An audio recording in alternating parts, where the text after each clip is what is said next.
Fala galera, tudo bom? E aí, tá muito frio por aí? Aqui em São Paulo o negócio não tá fácil não. Aliás, ontem foi um dia bem complicado na cidade. Acho que vocês devem ter visto aí pela TV, quem não é de São Paulo. Mas hoje tá super tranquilo, tirando frio e a chuvinha que tá caindo, a garoa típica que de vez em quando acontece em São Paulo. Vamos trabalhar? Vamos lá, acorda, acorda, gordo, vamos lá, vamos trabalhar. Então, hoje a gente tem, né, um trabalho pesado para fazer e, sobretudo, uma decisão complicada, que na realidade não é tão complicada assim, mas enfim, é momento de decisão. Então, vamos lá, vamos falar dessa decisão, Diogo? Vamos lá, bom dia pessoal. Bom, agora vocês estão mais cedo aí com a gente, geralmente aos sábados a gente faz às 10 horas da manhã, né? E agora estamos acordando um pouco mais cedo para trabalhar e trabalhar intensamente. Vocês já tiveram a experiência do primeiro workshop, né, presencial, e a gente vai fazer uma dinâmica parecida nesses próximos 3 dias, né, trazendo mais conteúdo novo para vocês. Vocês já tiveram uma super experiência, né, indo a campo e aprofundando no problema, então acho que a gente vem trocando com vocês durante todas as nossas interações. Mas agora, como o professor disse, é um momento importante. A gente já vem provocando vocês nessa tomada de decisão. E aí, devo manter? Devo pivotar? Devo continuar esse processo? Né? É um momento de reflexão que a gente quer que vocês tenham com bastante seriedade. Né? E esse nosso primeiro papo agora da manhã, ela tem a ver com isso. Né? Tipo, né? Por quê? Como que é essa decisão? Por que ela é tão importante? Né? E como que eu vou fazer ela de forma séria, concreta e direta. Então, esse primeiro papo ele tem a ver com isso. Então, eu vou trazer aqui alguns slides para a gente acompanhar e conversar um pouco sobre isso essa manhã, tá bom?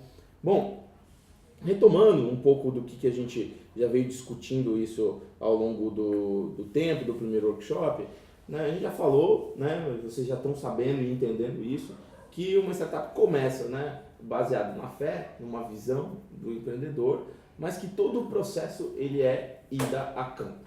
Vai a campo perguntar, vai conversar com pessoas, vai ouvir o mercado. Então isso vocês agora acho que já entenderam, né? Se não entenderam tem alguma coisa errada, mas pelo que a gente vem trocando com vocês, né, a percepção é clara de que não dá mais para ficar só nessa achismo e nas suas hipóteses, tá?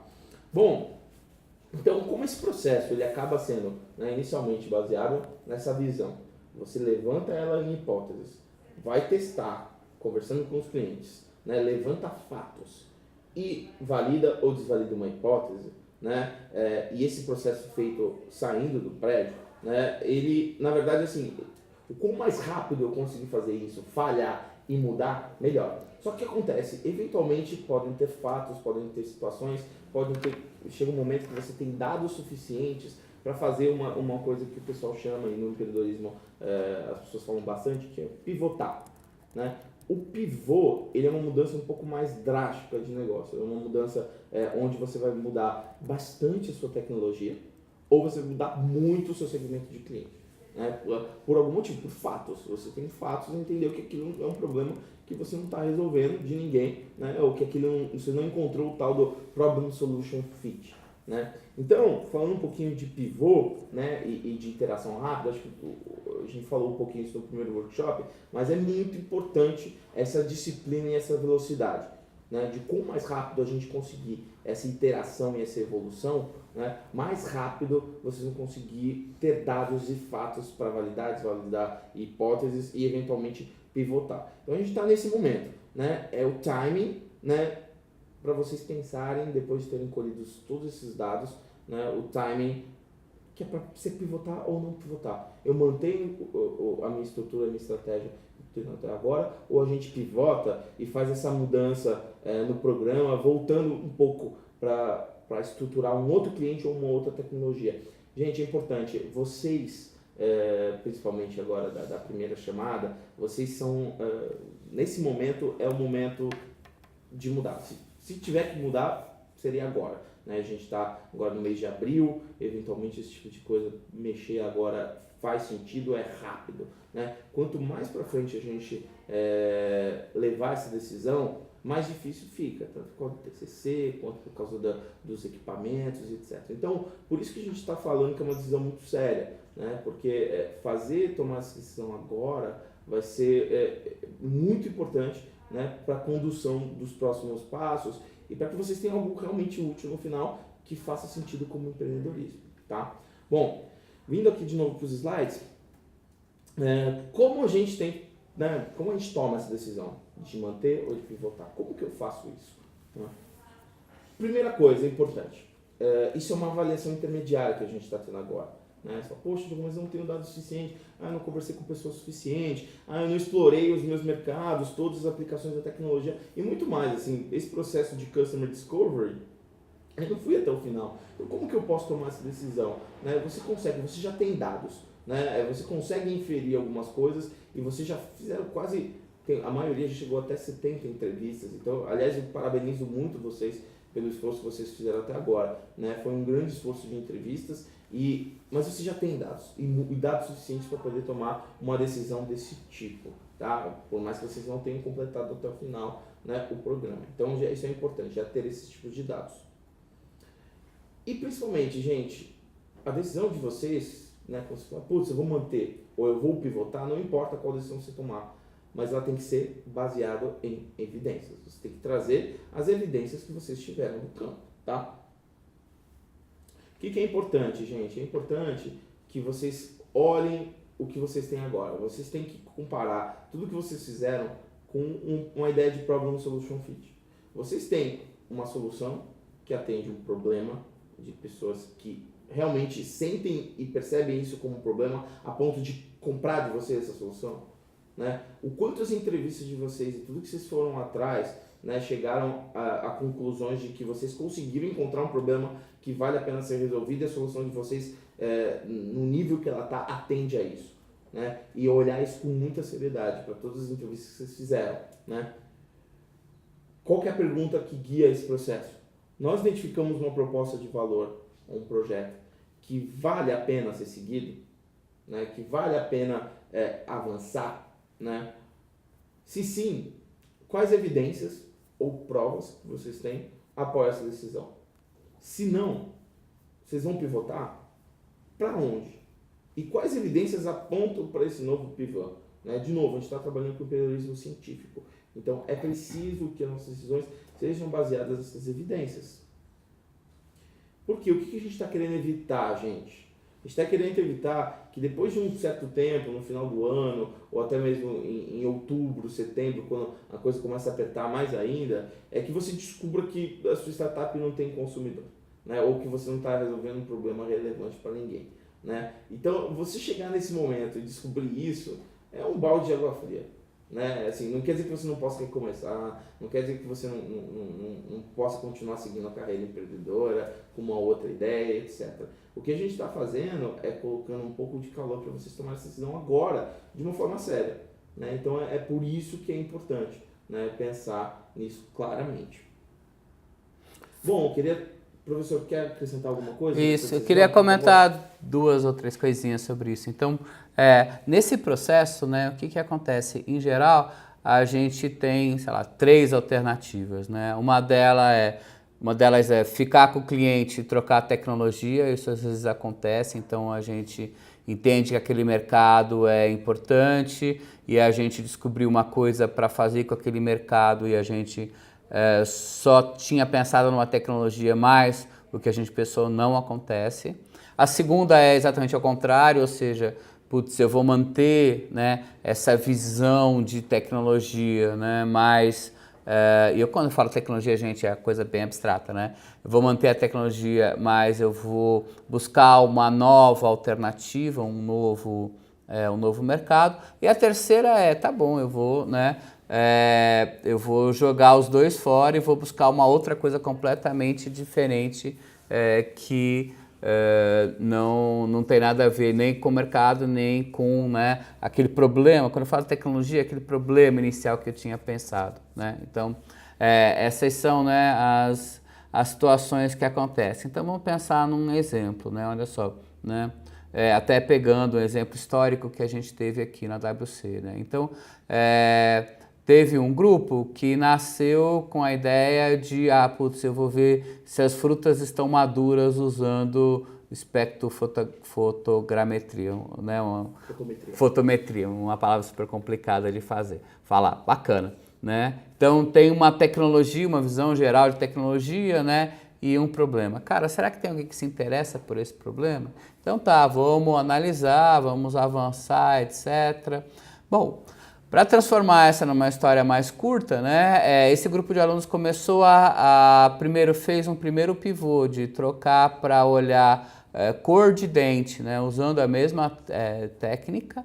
Então, ou seja, eu estou olhando cor ainda, mas eu tenho um público completamente diferente, com uma aplicação completamente diferente, então apoiar o dentista nessa questão, né, de ver se a prótese estava na cor correta, e eles acabaram depois, né, curtindo esse problema do dentista, mas entendendo que a tecnologia aí não servia e pivotaram agora desse lado a tecnologia. Então, essa é uma historinha rápida, né, que demonstra um pouco disso que eu estou dizendo. Então, se eles tivessem investido naquela primeira ideia, que era olhar, né, se as frutas estavam maduras, né, as maçãs estavam verdes, né, e eles não tinham chegado a nada.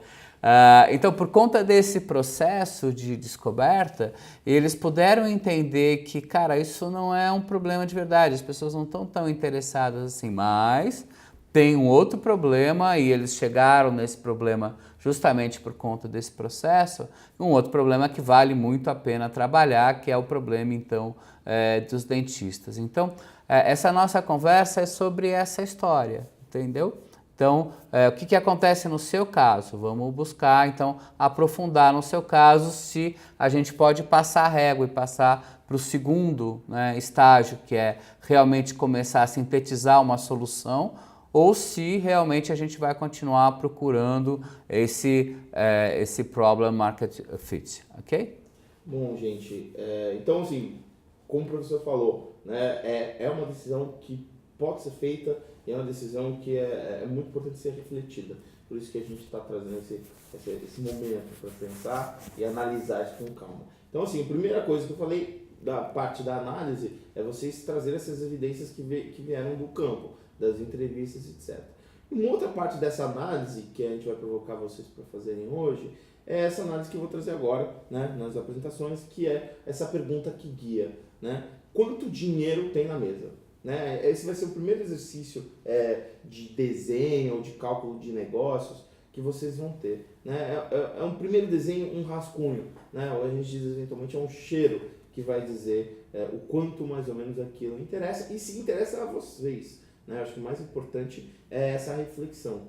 Quanto dinheiro tem na mesa e quanto isso me ajuda a tomar a minha decisão de pivotar ou de não pivotar. Tá bom? Bom, avançando um pouco aqui, quando a gente vai falar de quanto dinheiro tem na mesa, né, e nesse processo agora que vocês vão fazer, mas eu não tenho dado, não sei o preço, quanto que custa, né, a gente está falando agora de um processo de estimativa, né, dentro da engenharia, normalmente a gente não aprende exatamente a fazer isso, mas alguns de vocês, não sei quantos de vocês, né, ou trabalharam, ou já prestaram, né, processos de consultoria e etc. E eles têm um trabalho muito forte dentro dessa área da estimativa. Então, eu gostaria que vocês pensassem nesse desenho, né, do quanto dinheiro tem na mesa, como uma estimativa. Uma coisa importante, uma frase aqui de um estatístico muito, muito conhecido, que é o George Box, que ele fala assim, essencialmente todos os modelos estão errados, mas alguns são úteis. Então, assim, por mais do que a gente fala, putz, eu precisava de um modelo mais detalhado, com a lista de custo, quanto que vai ser, para eu poder chegar num valor. Gente, a gente tem que utilizar o modelo que é mais útil para a gente agora. E nosso modelo é um modelo estimado. Né? Ele vai numa granularidade que você vai escolher, né, agora nesse momento para tomar sua decisão. Tá? Gente, vocês trabalham com essa ideia de modelos aproximados a vida toda, então, tipo, força não é igual a massa vezes aceleração, esse é um modelo super simplificado de uma questão que é muito mais complicada que essa, mas é um modelo útil, né? A gente faz um monte de coisa, sobe prédio, constrói, faz carro, enfim, a gente faz um monte de coisa com esse modelo, então, assim, dá para fazer bastante coisa útil com essa primeira aproximação. E aqui a gente está falando da mesma coisa, ou seja, ter uma primeira aproximação para fazer essa conta inicial, que no final é a conta que interessa, quanto dinheiro tem na mesa. Bom, então para trazer para vocês um pouco essa ideia, eu quero trazer uma história de um grande físico, né, que foi Nobel de Física em 38, que chama Enrico Fermi. Né? Alguns de vocês já devem ter ouvido também falar dentro de algumas aulas de física ou de química, né?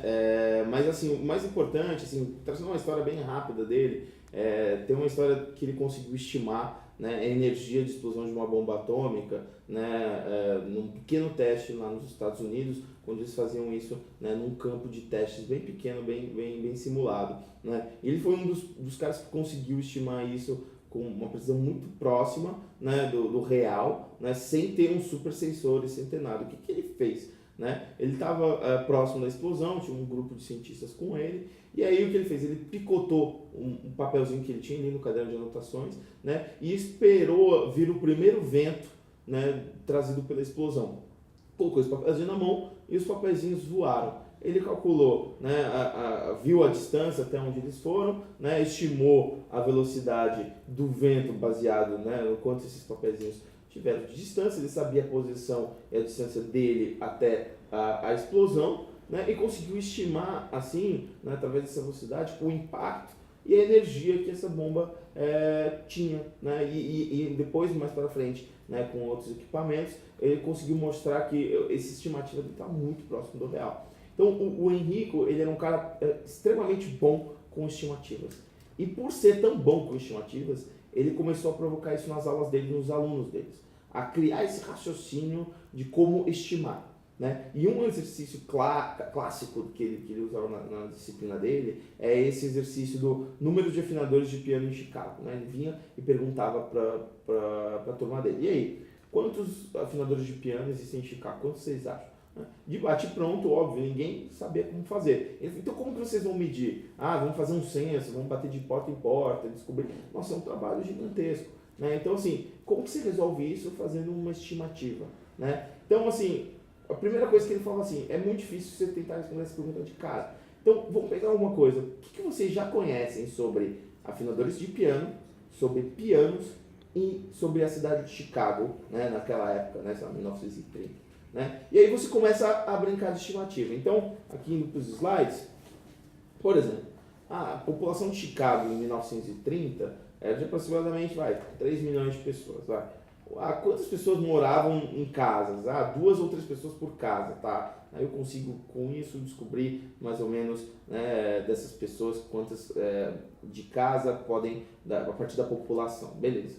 Uma ideia de porcentagem de casa que regulam constantemente piano. Bom, né, se eu tenho uma casa que regula piano, sei lá, de 1 entre 10, né, ou sei lá, não pode ser menos de 1 entre 30, né, que regula. As pessoas que tocam piano devem regular mesmo. Então, eu acho que por aí, essa faixa. Uma frequência necessária de afinação de piano. Bom, eu não sou especialista em piano, mas assim, poxa, o piano se afina uma vez, se não toca tanto, eu acho que talvez em um ano eu consigo resolver essa frequência de afinação. Né? E quantas vezes, sei lá, um afinador de piano trabalha no ano? Quantos dias? Né? 250 dias, né? Não é 360? Bom, ok, vamos usar essa estimativa. E com isso, gente, estimando cada uma das partes, eu consigo eventualmente até fazer uma fórmula, né? E conseguir estimar o número de afinadores de piano de Chicago. Né? Simplesmente multiplicando, né? População de casas, pela porcentagem de casas com piano, pela a quantidade de afinações por ano por piano que eu preciso, e dividir isso por afinações de piano por dia e dias trabalhados dessas pessoas. Então, uma coisa muito simples e umas estimativas, né, aproximadas de números que não são diretos do número de afinadores de Chicago, eu consigo descobrir isso. Então, esse exercício era um exercício que o Fermi fazia com os alunos, e que provocava essa saída. Então a gente às vezes está muito acostumado a buscar o dado concreto, aí achar, vou procurar no IBGE, vou procurar, né, não tem o número exato de pessoas que corram, façam corrida, o número de pessoas que têm determinada doença, né? Às vezes esse número não está disponível, não foi feito e não tem nada. Então o que a gente faz? A gente estima, né, através de outros indicadores que são próximos, que são parecidos. Então é esse exercício que vocês vão ter que fazer, né? Um exercício de estimação para descobrir quanto dinheiro tem na mesa. E o que no final das contas, o exercício é? Né?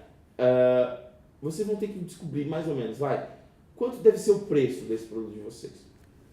quanto eu acho que eu consigo vender, quantidade, fluxo, né? Quantas pessoas ou quantas empresas vão comprar, né? Qual é esse fluxo de vendas que eu vou ter? Quanto a gente vai precisar para operar? Isso aí, operação, gente, é importante. Envolve custo do produto, mas envolve também trabalho de pessoas, salários de pessoas. Né? Então, quanto eu vou custar para operar? E no final, a resposta que vocês vão ter que ter é: isso dá negócio? E mais importante, isso é bom para a gente? Né? Isso dá negócio para a gente? A gente consegue ter um salário, a gente consegue crescer, quais critérios vocês vão usar, mas é importante que isso é importante, é bom para a gente como negócio, tem um tamanho legal. Então é basicamente isso que vocês têm que fazer. Então, contando aí uma historinha rápida, né, da minha vida, né? Então, como a gente já conversou numa outra vez, né, eu já, enfim, tive vários negócios e, claro, tudo está errado até agora, mas enfim, né, continuo tentando. Mas alguns deles chegaram a estabilizar, né? Então, a primeira coisa a pensar nessa história é, puxa, né, isso tem, né, uma trajetória no tempo, então eu vou escolher, né, um certo agrupamento de clientes para trabalhar e depois eu até posso evoluir para outros, mas nessa primeira visão eu preciso ter um agrupamento de clientes que faz sentido enquanto dinheiro, ou seja, né, eu consigo equilibrar as contas no final, né? E aí as contas todas, né? Então, contando uma historinha, né?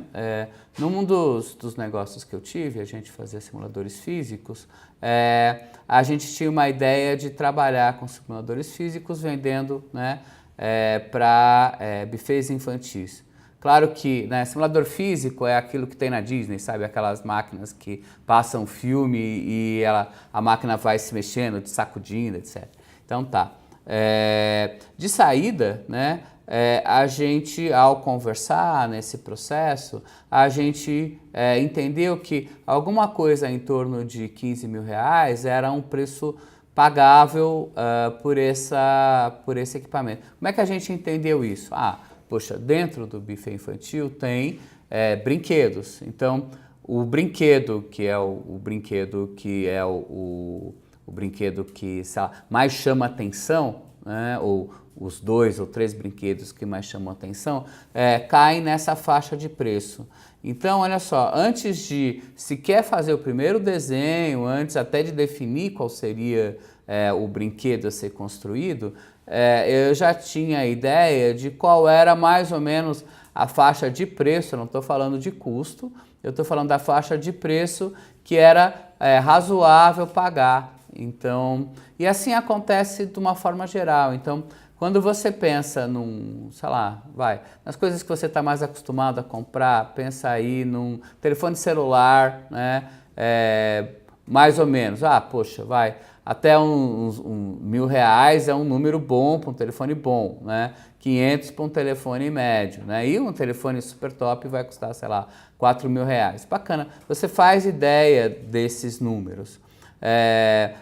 Quando a gente vai para o mercado mais B2B, talvez você não tenha essa noção ainda, porque, claro, você não está no seu dia a dia. Então, essa informação é uma informação que você vai precisar buscar, ou seja, que números as pessoas estão acostumadas a pagar naquilo que é mais ou menos dentro dessa, não é concorrente direto, mas está meio no espaço, né, daquilo que você está pensando, né, em atacar como um problema. Então, essa é a primeira questão, né, que é olhar um pouco mais o preço, né, e não custos.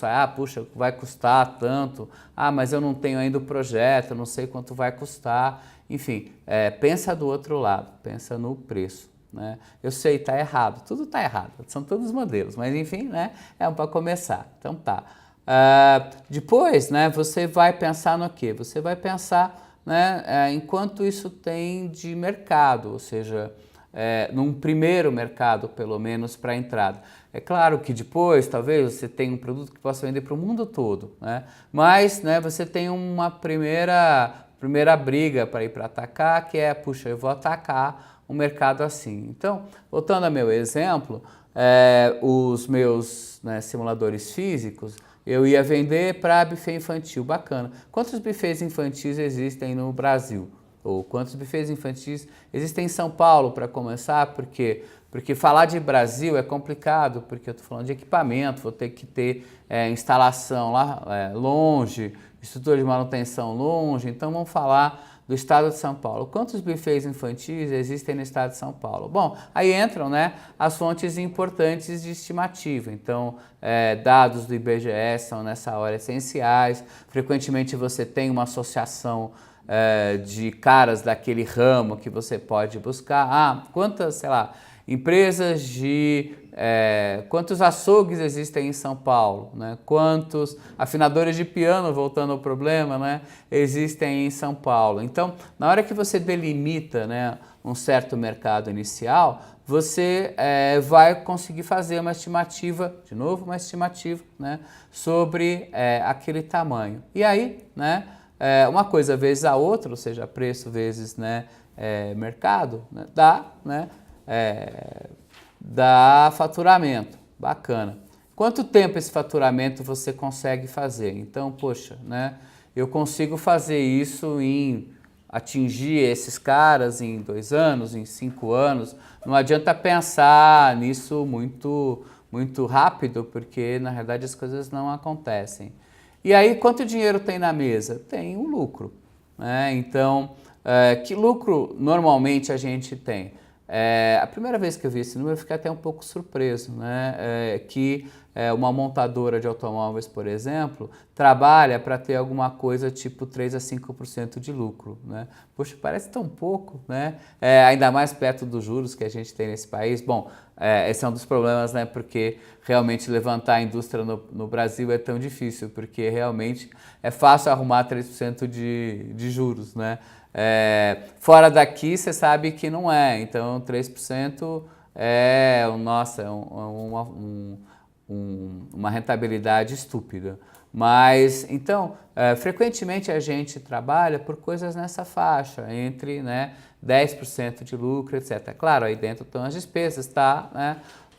O seu salário dentro daquilo que é normal ter como um salário, né, para o negócio. Então, esse desenho é o desenho geral que a gente tem para negócios. Então, a gente então precisa nessa faixa, né, descobrir se esse número é um número que faz algum sentido, já faz algum sentido para você. Porque se fizer, a gente pode prosseguir, ou seja, prosseguir no sentido de começar a detalhar os requisitos específicos da solução.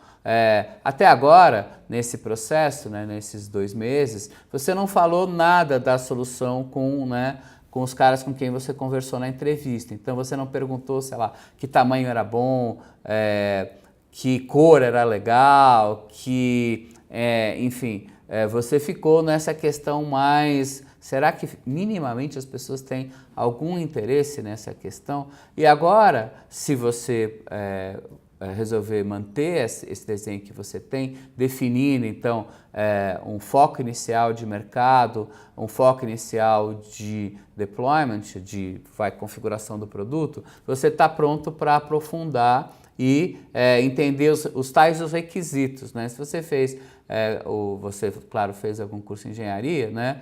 Sabe que a questão dos requisitos, principalmente em softwares, fala muito, mas requisitos são uma questão geral, né?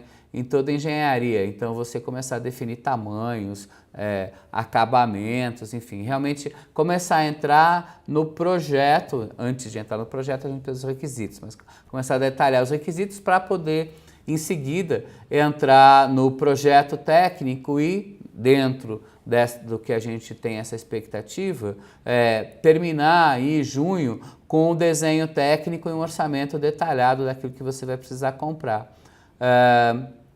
Então, se você estiver pronto, ou seja, se a conta que você fizer é uma conta que te agrada, que tá bom, que essa visão inicial é uma visão que vale a pena investir, bárbaro, né? Você vai nessa linha. Se não, cara, vamos continuar a buscar. E aí, né?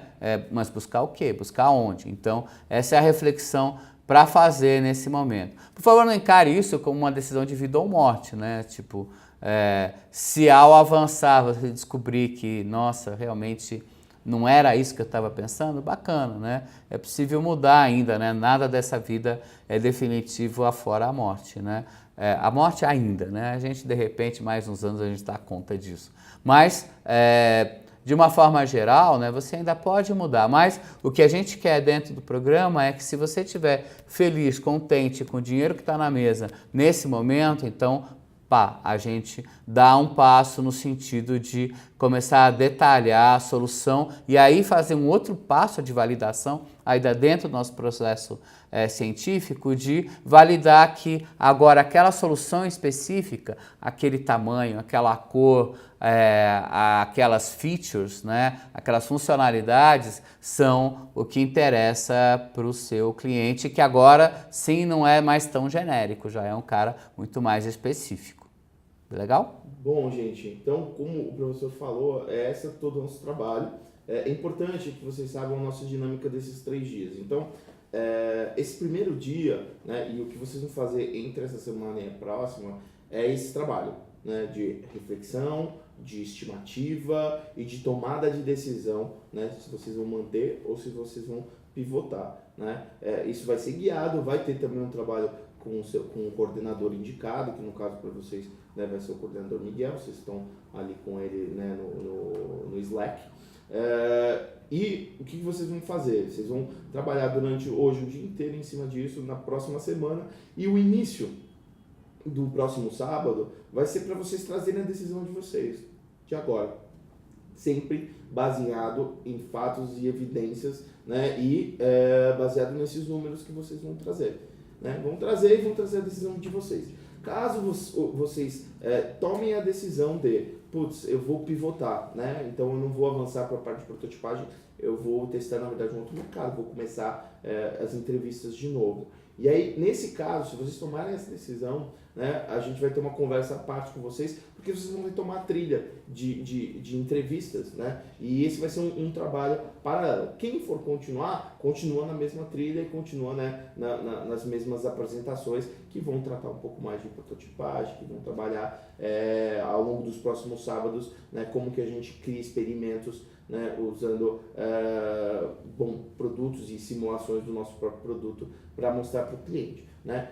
Quem não for decidiu pivotar, né, vai seguir mais uma vez esse ciclo de interação. Mais uma vez, gente, e vai ter uma palestra hoje que o Fernando da Lean Survey vai falar, que é da importância disso, de vocês serem muito sinceros com vocês mesmos, né, se vocês querem manter ou se vocês querem pivotar, porque isso pode definir bastante coisa, né? Então, não é uma decisão de vida ou morte, como o professor falou, mas é uma decisão que a gente tem que parar para tomar sério. A gente está pegando um dia inteiro do workshop para vocês refletirem essa decisão. Então, isso mostra como a gente considera importante e considera que vocês façam essa decisão. Tá? Mais que um dia, né? Uma semana.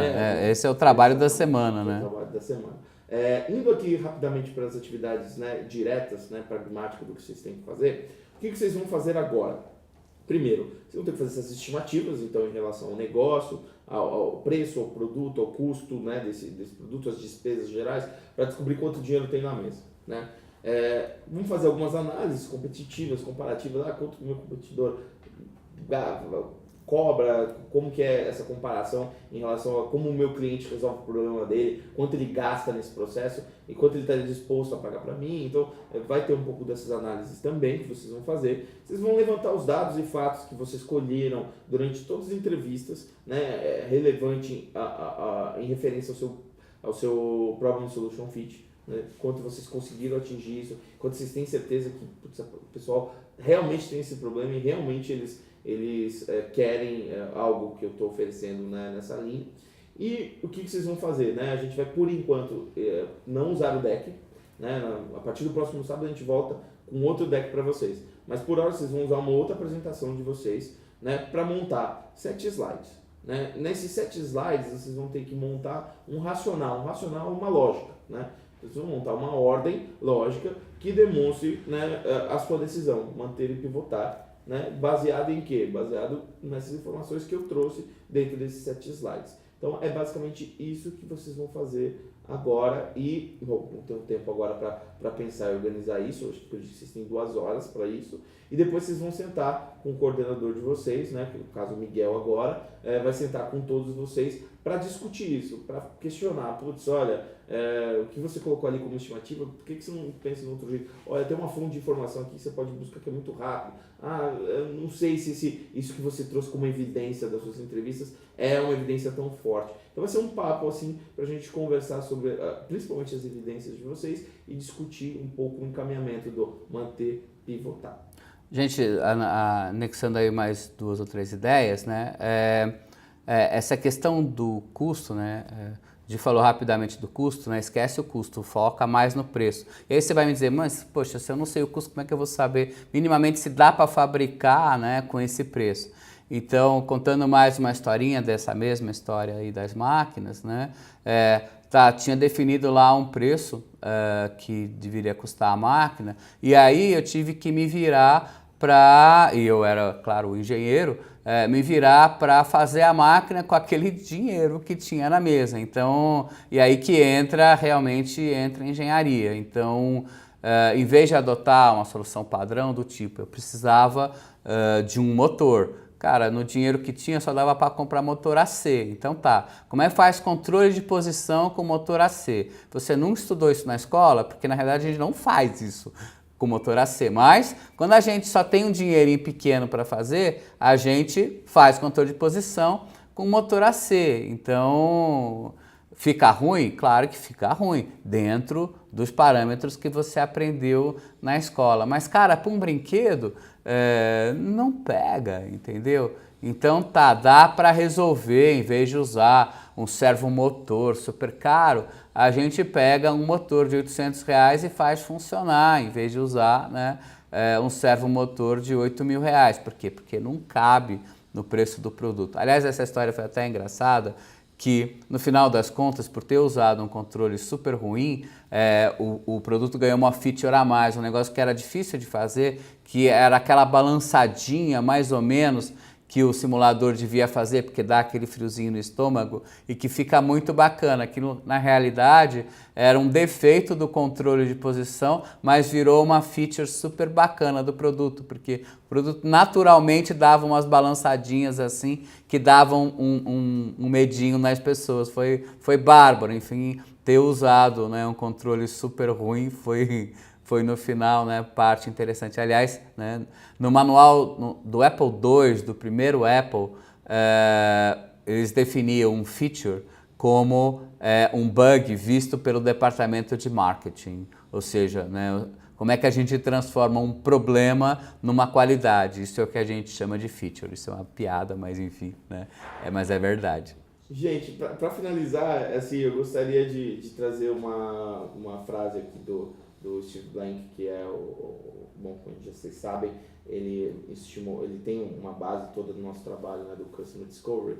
E aí ele traz aqui a frase que é para provocar um pouco essa coisa da ideia original, né? Então, se não é sobre a ideia original, é sobre aprender, descobrir e executar. Então, eventualmente esse processo tem os seus pivôs, né? Alguns de vocês até eventualmente já pivotaram um pouco anteriormente em uma escala menor, uma coisa um pouco mais tangencial. Agora é um pouco para vocês refletirem um pouco se vale a pena se manter pivotar agora, né, de uma forma um pouco mais clara. Bom, é isso, gente. Agora vamos trabalhar, vou deixar vocês aí prepararem esses slides e depois conversar com o coordenador para avançar essa decisão até a próxima semana. Tá bom? Valeu, gente. Bom trabalho. Até daqui a pouco.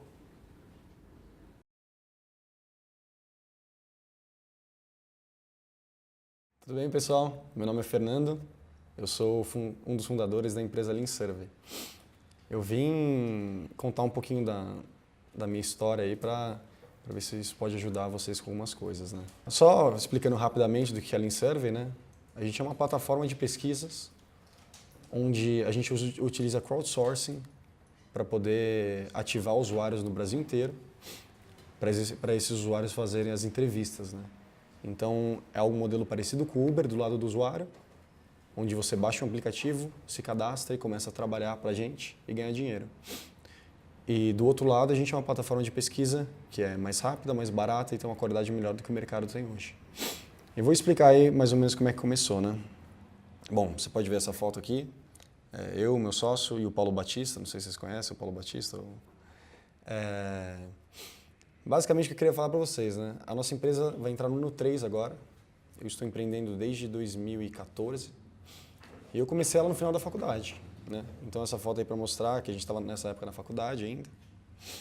Esse aqui é uma foto nossa aí que a gente foi chapa de gestão, né, do centro acadêmico. E, basicamente, a Lean Server começou com um papo, né? Na verdade, a ideia de empreender começou com um papo lá que a gente chama de vivência lá na faculdade. Basicamente, a gente viemos do mercado financeiro, eu já trabalhei em banco, né? E a gente largou e queria empreender. Daí, a gente conversando, tal, a gente teve uma super ideia, que não é a Lean Server hoje, né? Que não tem nada a ver com a Lean Server, na verdade. Mas era basicamente, a gente falou, não, vamos fazer um app onde as pessoas vão saber onde os amigos estão indo, tal, uma coisa social, né? Para balada, né? Como acho que todo universitário já pensou em fazer uma startup para balada, né? E a gente teve essa ideia, né? Vamos fazer. Isso aqui é mais ou menos uns mock-ups do app aí. Basicamente, ia aparecer os eventos atrelados ao Facebook e você ia conseguir ver as pessoas via localização de GPS que estão naquele evento naquele momento. Para você saber onde seus amigos estão, né? Era essa ideia genial da época, né? Na época, né? Basicamente, o nosso modelo de negócio que a gente pensou foi a gente vender informações de usuários para estabelecimentos e o valor gerado para o usuário é que, cara, a gente ia né, ser uma plataforma para você ver onde seus amigos estão, né? Para você não ficar mais sozinho quando você não sabe onde sair à noite, né? A gente ficou um tempo trabalhando, não desenvolvemos, a gente tinha um desenvolvedor, era o nosso CTO na época. Ele começou a fazer o desenvolvimento e tal, não tinha saído app nenhum e a gente tinha certeza que estava tudo certo, entendeu? Que era uma ideia perfeita, vamos dizer assim, né? Até o dia que o nosso CTO largou a gente e a gente se deparou com... Nenhum sabia programar na época, né? E a gente se deparou com e falou assim, cara, qual que é o próximo passo que a gente vai tomar? Foi um bom momento para a gente fazer uma reflexão e pensar, será que isso daqui vai dar certo mesmo?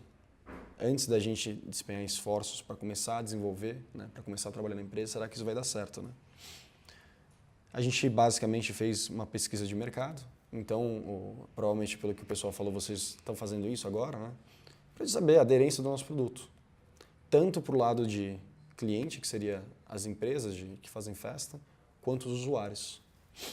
Isso aqui são algumas fotos aqui da pesquisa que a gente rodou, e é super simples, Google Forms mesmo.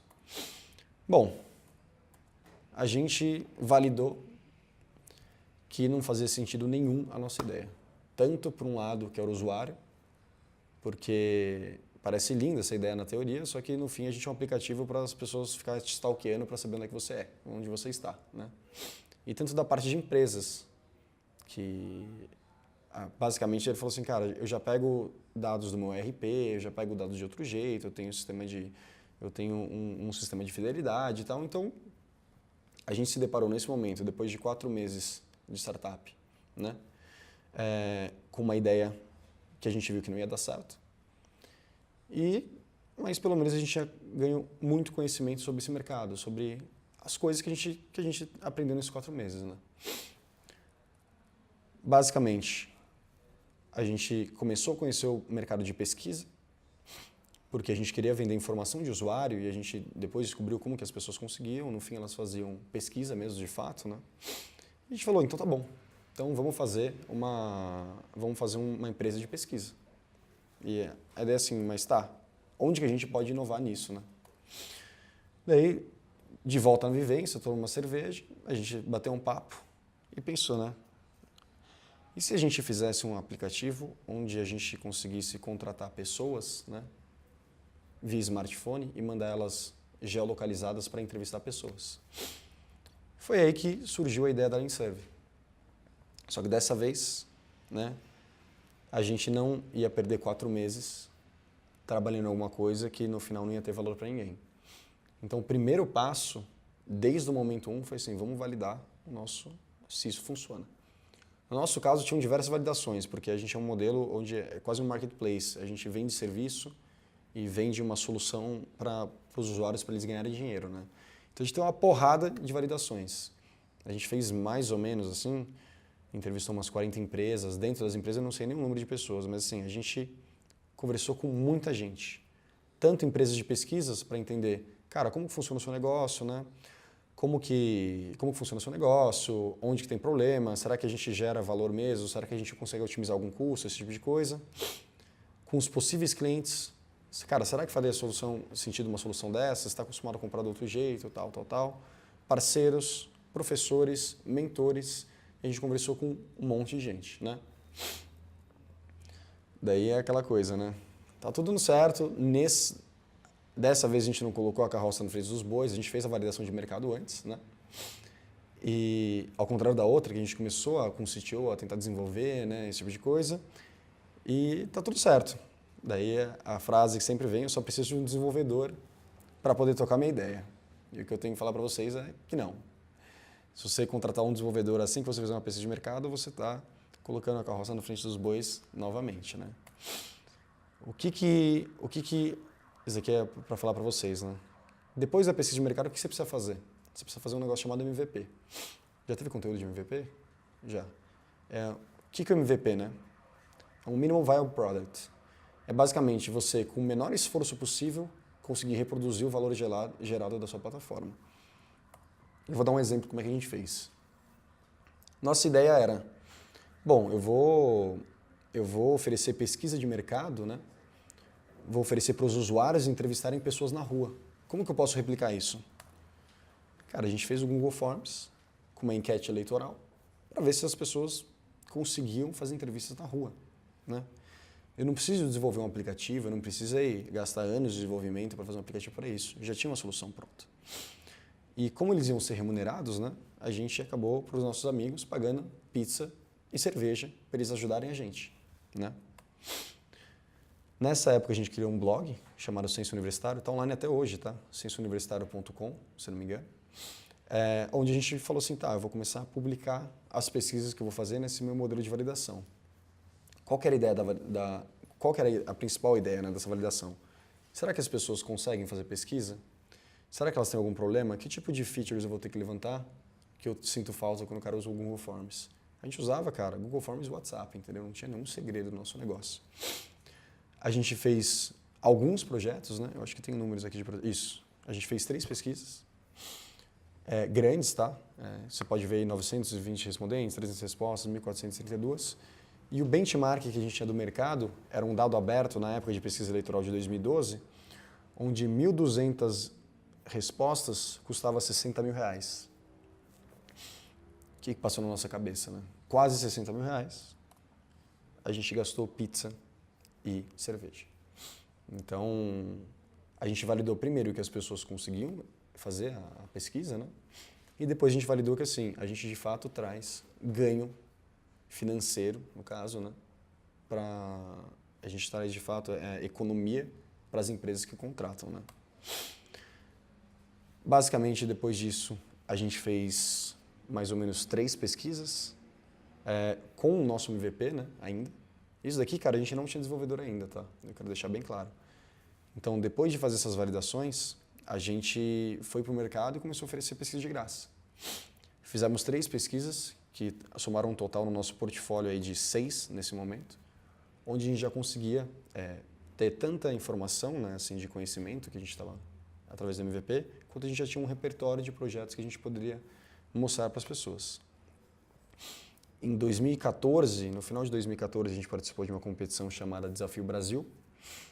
E nessa competição, cara, eu quero deixar bem claro para vocês, entendeu? Eu saí da faculdade, empreender também, super, né, minhas dúvidas, o que acontecia. Nessa competição, a gente tinha uma apresentação de PowerPoint e dados coletados, no sentido de que conhecimento gerado via um MVP. A gente não tinha um desenvolvedor nessa época, né? Depois, só por que eu falei do Desafio Brasil, tá? Porque a gente pegou em terceiro, com empresas que já tinham, a primeira, a segunda, a terceira, já tinham todas elas recebido mais de 1 milhão de investimento. E a gente, sem desenvolvedor, só com conhecimento do nosso MVP, a gente conseguiu pegar em terceiro na competição. Terceiro, quarto, alguma coisa assim. E foi lá que a gente conheceu o nosso primeiro investidor, que Daí ele fez um investimento na empresa e conseguiu alavancar o nosso desenvolvimento. Isso daqui era um app, né? Uma tela que eu fiz só para a gente falar lá no dia que a gente tinha app, entendeu? Mas assim, isso aqui não funcionava, não fazia nada. Você digitava o usuário e senha, ele não, entendeu? Tinha outra tela que era a tela do mapa, ele nem verificava e tal. Isso aqui é uma foto do pitch aí que a gente fez, tá? Eu com meu sócio. E além da gente conseguir pegar, não lembro que lugar que a gente pegou, cara, quarto, uma coisa assim, a gente também ganhou uma competição chamada Conte Sua História. A Conte Sua História era da Pequenas Empresas e Grandes Negócios, que foi basicamente, assim, ela queria mostrar a história de empreendedores, né? A gente teve nossa primeira publicação, a nossa primeira publicação impressa. Isso que vocês estão vendo, tá? É a faculdade, um laboratório de inovação chamado Inova Lab. Era o nosso escritório. Era eu, meu sócio, né? E os nossos mentores, basicamente, mas que trabalhava mais ninguém. Bom, a gente conseguiu a publicação, a gente conseguiu investimento. Daí para frente, a gente contratou desenvolvedores. Daí para frente, a gente começou a crescer de fato, né? Hoje, a gente é residente da turma 2 do Google Campus São Paulo. Então, a gente é uma startup hoje que fica num prédio chamado Google Campus aqui em São Paulo. Ano passado, a gente foi eleita a startup mais atraente em 2016 para grandes empresas pelo 100 Open Startups, que é basicamente um ranking, né? Esse ano a gente pegou em quinto, segundo de varejo, mas quinto no ranking geral. Esse ano a gente já pegou em primeiro. E a gente participou de um programa chamado Scale Ups Endeavor de 2016 e 2017. Esse ano a gente foi aprovado novamente. Que é basicamente um programa para você ter mentoria com toda a rede Endeavor, toda a rede Endeavor, né? Bom, de apresentação, era isso que eu tinha para falar para vocês. Para fechar, o que eu quero deixar claro para vocês, entendeu? Empreender é uma coisa que demora. E você tem que saber priorizar seus esforços para você poder chegar na solução o mais rápido possível. Não adianta a gente trabalhar em alguma coisa que não funciona, porque em algum momento o mercado vai mostrar para você que aquilo não vai funcionar. Seja quando você lançou um produto 2 anos depois, ou seja quando você fez uma pesquisa antes. O que eu quero deixar claro para vocês? Façam um processo de validação para não perder tempo. Dentro da empresa, a gente tivemos diversas iniciativas, né, paralelas, dentro da própria Leanserver, nesses 2 anos que a gente tem de empresa, que a gente não validou com o mercado, assim, eu estou falando de questão de features e tal, não sei o quê, e a gente vê que é tudo tempo perdido. Porque, assim, o processo de validação serve para isso. Para você economizar, né, seus recursos para chegar na solução mais rápido. Empreender é um processo iterativo. Nunca é de primeira, assim, nunca é de primeira, entendeu? Nessa época que a gente teve a ideia, a gente achou que a gente ia ter que pedir o CPF do cara, do entrevistado, entendeu? Assim, o cara ia ter que tirar selfie, sei lá, como é que a gente pensou. Hoje é um produto completamente diferente do que a gente imaginou naquela época, né? Então, o que eu quero falar para vocês é assim, façam um processo de validação e acreditem no processo de validação. Porque no fim, o empreendedor, a jornada dele é chegar numa solução escalável, né? Num produto, chegar numa empresa tal, o mais rápido possível. E essa ideia do Lean Startup, né? Esqueci agora, Startup Owner Manual, né? O Business Model Canvas é um jeito rápido de você conseguir ter essa visão do seu negócio, né? Mas eu acho que era basicamente isso. Eu quero falar para vocês também. Muito legal o que estão fazendo, tá? No último ano de faculdade, eu comecei a ter iniciativa de empreender e eu quero falar para vocês que, assim, é uma jornada, vamos dizer assim, que muito risco, muita, como é que eu posso dizer? Assim, são muitas hipóteses, né, a serem validadas, mas se você seguir o processo de empreendedorismo, que hoje é o mais estudado, que é o que o pessoal estuda em Stanford, tal, não sei o quê, é uma questão de tempo até vocês conseguirem um modelo de negócio escalável e conseguir ter uma empresa que vai para frente, entendeu? Então, sigam by the book, né? E não desistam aí. O Brasil precisa de mais empreendedores aí. Eu acho que é isso então, galera, que eu tinha para falar. Qualquer coisa, pede meu e-mail aí que eu posso... Pede meu e-mail depois para a organização aí que a gente pode trocar uma ideia.